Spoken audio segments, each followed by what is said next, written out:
can make it out, and hopefully we'll not keep you too long so you can make it home safe and sound. My name is Mark Stab with the Nature Conservancy of Canada. It's my pleasure to welcome you to the Brighton Wetland Nature Reserve. I'll do a little quick walkthrough of where we are on this map, and then we'll tell the story of what brings you here today. And so thanks everyone for parking safely. It's a very busy road, so be careful when you're going back out. So we're right here.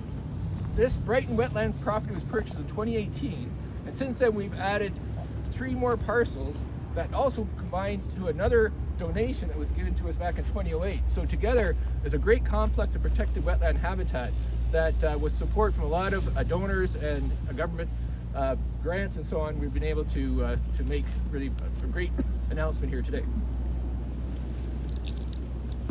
So I've never used a phone on these circumstances, so bear with me. But I do want to pay respect to the Indigenous communities that were here. So many across the country where we work. NCC is striving to, through our own work and shared interests, our own way of reconciling with the First Nations across the country. And we know we do want to recognize that this is the original land of the Haudenosaunee and the Anishinaabe peoples. And we do have relationships with Mohawks of Bay of Quinte and the Alderville First Nation as well from a conservation perspective. So we're doing our best to work together with them, and we do want to recognize their long history here and stewardship of these lands.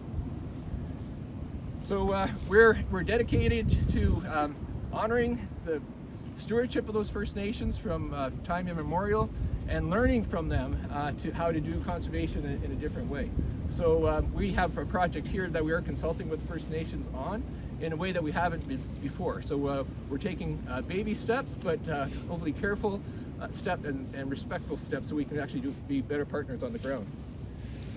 So as I mentioned, we've acquired more land here, addition of 30 hectares. It brings the total protected area to about 153 hectares. And in this time of biodiversity crisis and climate crisis, we need nature more than anything to help with both of those problems. Protected wetlands, coastal wetlands like this, are highly significant, highly diverse, and chock full of species at risk, like least bittern, king rail, Blanding's turtle, and now many turtle species, in fact, that are species at risk. When we acquired the property, our first step is to put a property management plan together to manage it for conservation. And these lands here were originally farmland that we're gradually turning back into natural cover. The property to my right is one of the properties we purchased, and that will also be restored eventually. And we're working on actually a wetland restoration project right down near the shore that we're going to take a walk to for those who are interested after our words here today.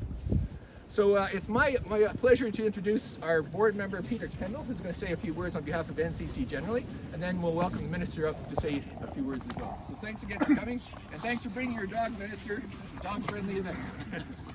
Oh, by the way, I'm not sure if you realize, but the Prime Minister's plane flew over as a flyover for this special event. There we go. Right? We were there. You were there. That's awesome. Anyway. Thank you, Mark.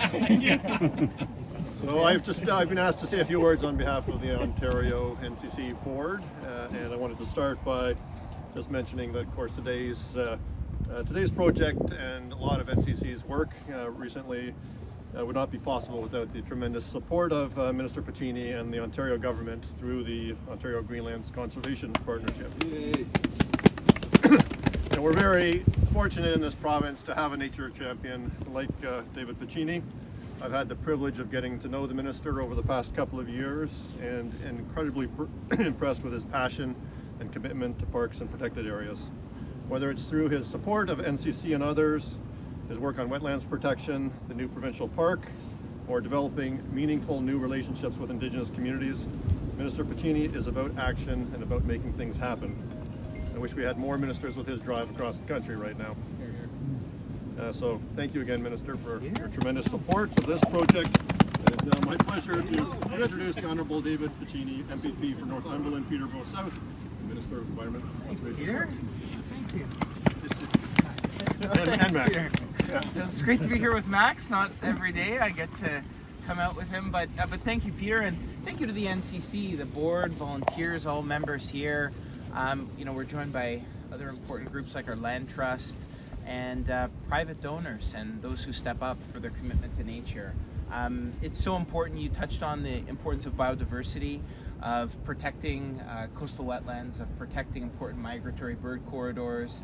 They're important homes for species at risk, and really proud that through the Greenlands Conservation Partner program, we've invested over $20 million in that program to support programs like this. You know, this protected area is almost 300 football fields. And through the Wetlands program, we've protected over 11,000 hockey rinks for the Canadians out here. And it's an important partnership, but the key word is partnership. You know, we would be nothing without the sage advice and guidance and drive from the NCC. You've got such incredible drive, and I value this. You know, government is not effective if not for advocates like you and for your sage and wise advice, and I value it. I'm excited about the many years ahead and what we can do together. We're on the heels of a very important announcement up north for an Indigenous partnership, co-managed area for protection, which we're going to do later this month. The NCC and the entire team have been such strong stewards and champions across government with colleagues of mine, and we value it. The Premier values it, I value it, and we're not done here. I mean, there's so much more to do. Over the past year, we've protected over 500,000 acres through various programs like this one, but you can't do it without partnership because we have a shared commitment for our next generation to protect this important biodiversity. So hopefully we can leave behind a better community than the one we grew up in. So thank you all for your commitment here, for the amazing team. Just so appreciative of all you do. Thank you. Shake it off. I just want to say, recognize some of the donors and supporters who've matched Greenland's funding that's helped support this project. The Government Canada's Environment Canada Climate Change Nature Smart Climate Solutions Fund has invested in this property in part because they're going to be restoring natural grassland and will sequester carbon. We have the North American Waterfowl Management Plan. International funds have gone into protecting these wetlands that benefit waterfowl from the continental perspective. Lloyd and Donna Thurston, private donors, as well as Audrey Wilson. And I'm very pleased to introduce Heather and Stephen Toby. Raise your hand if you don't mind, who are donors through an ecological gifts program of this beautiful 10-hectare property. You'll be driving by, coming to the, we're going to be going to the yacht club afterwards. So the yacht club is sponsoring us to be able to go into their facility for snacks and so on, and we'll be driving right by their property. So when we turn the corner, going the other direction, we don't have a sign up there just yet, but when you cross a little creek, that's where their property is. So thanks so much for your donation and for your patience in working with us. It takes sometimes a while to make these things happen. I do also want to recognize the that's about it, really. So we have many donors who helped support the original acquisition of this property. Well, Arnold Bowes, the donor, late Arnold Bowes, who donated property to that direction, but Lone Pine Land Trust, Northumberland Land Trust, Willow Beach Field Naturalists, Quinte Conservation, and the municipality of Brighton chipped in as well. And we have a representative, Councillor Emily Raleigh, here today. The mayor couldn't make it, but I'm very glad you could join us on short notice. Emily. So, thanks for your support. And I just want to point out Doug McRae. Doug, who's a longtime naturalist from the area, he helped really bring me to this project. He found that this was up for sale, and he said, you got to make something happen with the Northumberland Land Trust, Lone Pine Land Trust, and he helped connect with a lot of people in the community. So it was a real community effort that made this big project happen, and now we've made it grow. And with our property management plan, one of the next steps may be to create a landing pad for people. Not a landing pad, but like a parking lot, a place where people can arrive, interpretive signs, trails, that sort of thing. And I know that Stephen and Heather have actually offered to help with that project, so looking forward to taking that next step. So I'll turn it over to Mike just to say some final words, and then if you're interested, we'll go for a little bit of a hike down to the shore. Well, thank you. And Mark said it all, I think. Thank you, and the minister as well. my voice is shaking. It's not because I'm nervous. It's just I am cold. So we'll try to be brief. What's that? I noticed you didn't dress too much. But yeah, I forgot the snow pants. Thanks again. Nice to meet some of our local landowners. Absolutely critical to this kind of work, to the partnership. Great to see a few of the partners again. I live just an hour north of here, and I'm the Vice President for Ontario, so I get the opportunity to see the whole province and work with this government in a number of programs and in the Greenlands Conservation Partnership, which it really has been. We're only 2.5 years in, and we're punching well above our weight. Between us and the other land trusts, we've matched the government dollars 5-1.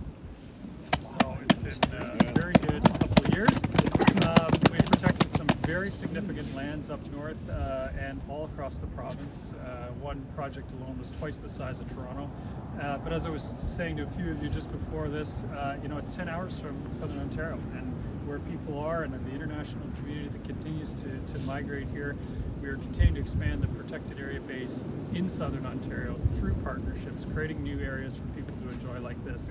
We were just talking about how busy it is here in the summer and all the biking and hiking that goes on. And so creating more space for people to enjoy nature near where they live is really important. That's part of this. And it takes all of us. So thank you to the donors and the partners. Thank you to the government for your leadership. It's a pleasure to work with you, and you've been very accessible. And I think you're actually the ideal minister, not just because you're very enthusiastic and very keen on the file, but it seems that your riding is kind of like the cradle for conservation. We seem to be doing a lot of announcements together. There was a land donation, the O'Neill project, earlier last year, just north in the Northumberland Hills. We've got this project. We're in the midst of supporting the Ostrander Point. It's Crown land, converting that into conservation reserve. So that, again, a partnership with some funding from the Shad Foundation and more to come. So very exciting time, and enough said for today, and I'm looking forward to enjoying the walk. So thanks. All right, thanks, Mike. Pleasure.